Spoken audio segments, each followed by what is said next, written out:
In 1999, the chairman of one of India's biggest business empires lands in the US. His latest car, which was supposed to be a hit, turned out to be a national embarrassment. And he is looking for a buyer to save him. He walks into a meeting room at the headquarters of Ford, one of the most powerful car makers on the planet. Chairman Bill Ford greets him with a smile, but that smile quickly turns into a knife. Ford humiliates him in front of his entire team. Why did you start this business when you knew nothing about passenger cars? He gets up, the meeting ends, and he flies straight back home. But what Bill Ford doesn't know is that the man he just insulted would save him from bankruptcy 9 years later. This is India's most satisfying automobile revenge story. In 1991, one of India's biggest business houses was undergoing a massive change. After steering the Tata Group for over 50 years, its chairman J.R.D. Tata decided it was time for him to step down. This news left everyone wondering who would fill in his mighty shoes. But to J.R.D. Tata, the answer was crystal clear.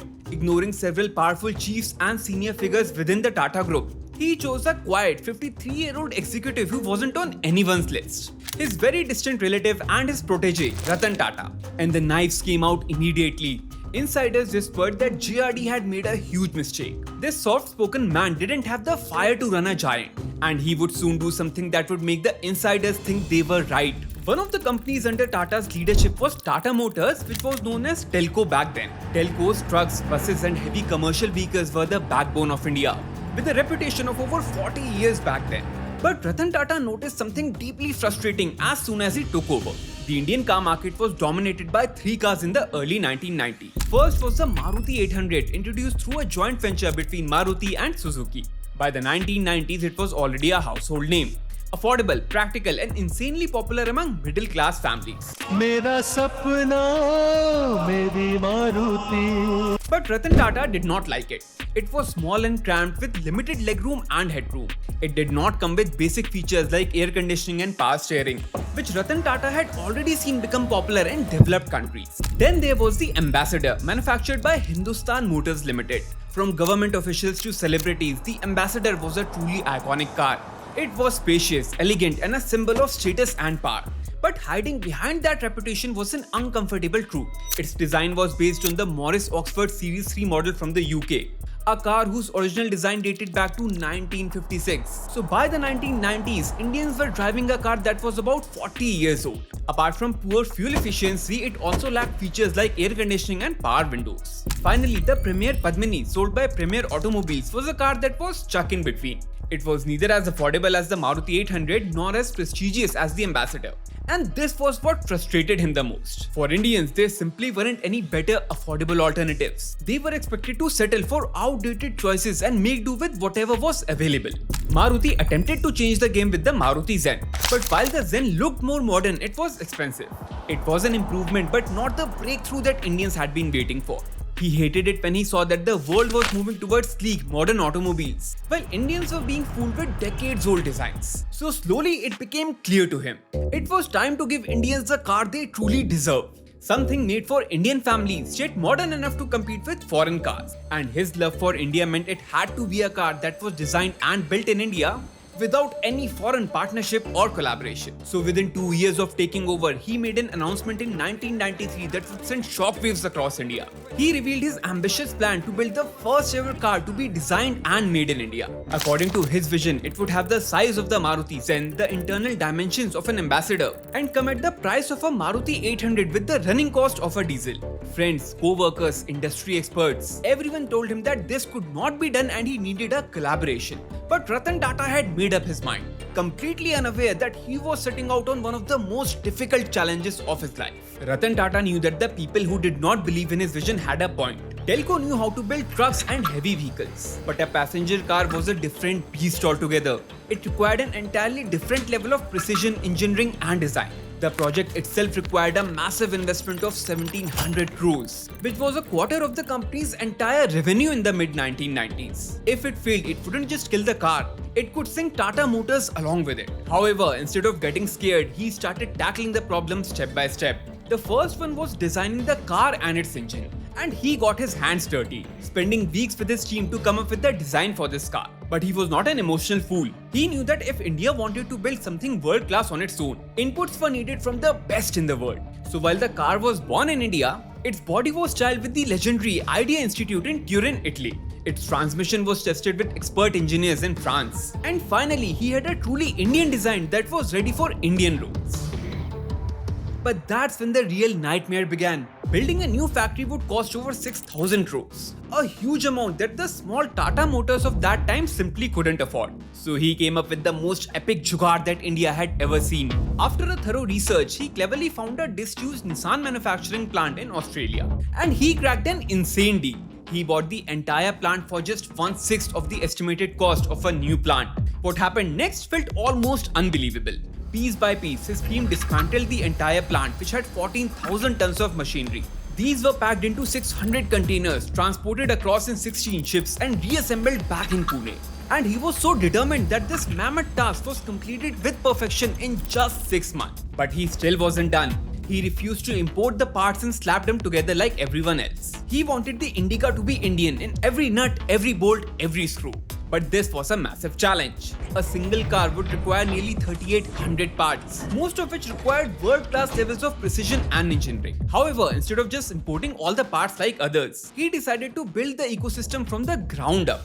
Tata worked with over 300 small-scale manufacturers, helping them learn the technology needed to produce these components. And the result was incredible. He was able to ensure that 98% of the parts were indigenously made. He literally created an industry in India from scratch. And after years of hard work, the moment Ratan Tata had been waiting for had finally arrived.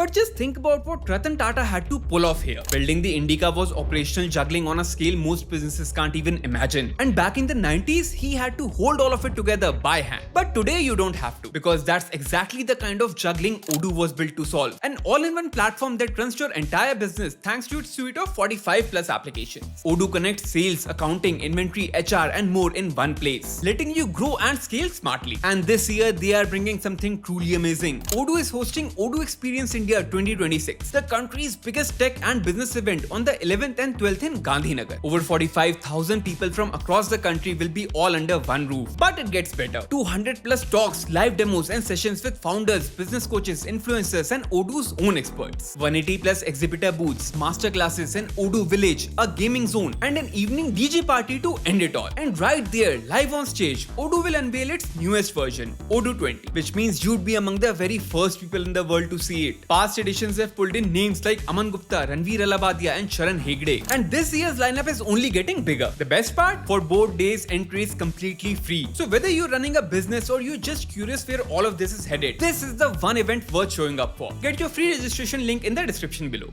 Now for Ratan Tata, the moment had finally arrived. On the chilly morning of 15 January 1998 at the Delhi Auto Expo, thousands of people gathered filled with curiosity and excitement.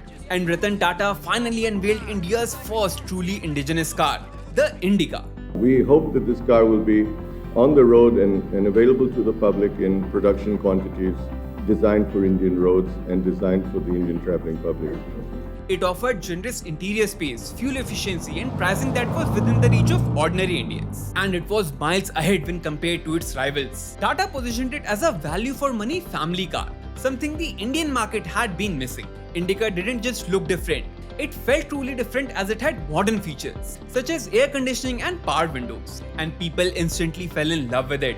Tata proudly called it more car per car and the slogan became hugely popular. Tata Indica, truly more car per car. For Ratan Tata, this was the sweet moment of victory. For years, everyone around him had questioned his abilities. But he had battled doubt and pressure and struggled to make his dream a reality. And now, the impossible was standing right in front of him. The response from the people was overwhelming and bookings skyrocketed. The Indica received 1.15 lakh fully paid bookings within 8 days. However, Ratan Tata had no idea that this celebration would be very short-lived. And what was coming next would be one of the darkest phases in Tata Motors' history. While many customers were initially happy, some started coming in with complaints. Initially, there were minor complaints about the promised power and fuel efficiency. But then people started reporting issues with power windows and the AC's cooling. And within a few months, it was like an avalanche was unleashed. As more cars reached customers, the list only kept growing. Many reported unusually high levels of noise and vibration inside the car. Some customers even complained about frequent mechanical mechanical failures and water leakage. And slowly, the car that had created pride in Indian hearts turned it into their biggest disappointment. It felt like the Indica was built for failure. And for Ratan Tata, this was worse than a heartbreak. The weight of this failure was crushing. He had invested years of belief into proving that India could build a car of its own. The critics who were wishing for his failure were being proved right. Because of the negative feedback, sales of the Indica plummeted the next year. In the coming year, Tata Motors would announce its largest ever loss of 500 crores. The company was bleeding money and people started to question his leadership. Eventually, the pressure pushed him towards a decision beyond his wildest dreams. He decided to sell the struggling passenger car division of Tata Motors to the American automobile giant, Ford. So in 1999, Ratan Tata and some senior Tata executives got on a flight to the US. They landed in Detroit and drove to the headquarters of Ford Motor Company. And when he walked into the meeting room, waiting for him along with Ford officials was the man himself, chairman of Ford Motor Company, Bill Ford. Ratan Tata couldn't believe the stakes on the table, letting go of the dream he had spent the last 8 years fighting for. The meeting began and Bill Ford initially expressed their interest in buying Tata's car division. But things quickly escalated and the meeting turned painful. Ford started humiliating them. You do not know anything about passenger cars. Why did you start this business? We'd be doing you a favor by buying it. The meeting lasted 3 hours but ended without a deal. Ratan Tata decided to leave immediately afterwards. On the 90-minute flight back to New York, Ratan Tata sat quietly in his seat and barely said anything to his team. The experience was humiliating. However, instead of breaking his spirit, it ignited a new fire within him. Instead of walking away from Indica, he decided he would fight. He decided he would rebuild the Indica, and thus began his second innings. After returning, he called an emergency internal meeting at the Taj President Hotel in Mumbai. In the meeting, he encouraged senior team members to vent their feelings and talk about what went wrong for as long as they wish. Many of them criticized themselves. It was clear to Ratan Tata that the failure had taken a toll on everybody. But then he steered the meeting towards an immediate plan of action. Instead of making excuses, Ratan Tata made a simple promise to his customers. He would fix every problem until they could trust the car again. He launched customer service camps across the country where over 45,000 Indica cars were inspected and repaired and 42 components were replaced totally free of charge. People thought he had lost his mind. Tata Motors was bleeding in losses, yet this man was spending money on customers who would likely never come back again. But Ratan Tata saw something that others could never see. He believed that rebuilding trust mattered more than protecting short-term profits. However, fixing the existing cars was just the beginning. The real showdown was happening inside Tata Motors, where Ratan Tata was planning something even bigger. Engineers went back to the drawing board and every defect and complaint was investigated. The manufacturing processes were analyzed and reworked. His team spent months improving quality standards and redesigning critical aspects of the car. And less than 2 years later, Ratan Tata was back with his reply to the humiliation he faced in that Ford meeting room. A new version of the car called the Indica V2 was launched.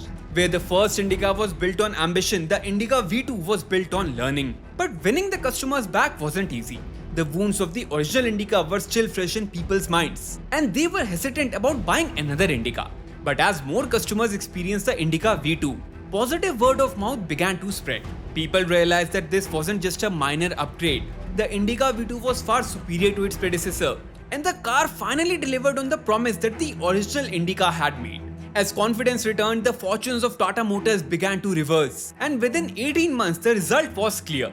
The Indica V2 crossed 1 lakh sales and became the fastest selling car in Indian history. Tata Motors recorded a growth of 46%, and its market share surged past 20%. Just a year after reporting record losses, Tata Motors was now making one of the biggest comebacks in Indian corporate history. But for Ratan Tata, this was much more than numbers and market share. He had invested his money, his reputation, and his life into his dream for nearly a decade. And now he was finally seeing lakhs of Indians drive a car that was designed and built in India. His Indica V2 was the foundation of the part that unlocked true potential, as Tata Motors went on to become the third largest automobile giant in India today. But for Ratan Tata, the most satisfying moment was perhaps another meeting in the year 2008. A phone rang in the Tata headquarters and the news from the other end was hard to believe.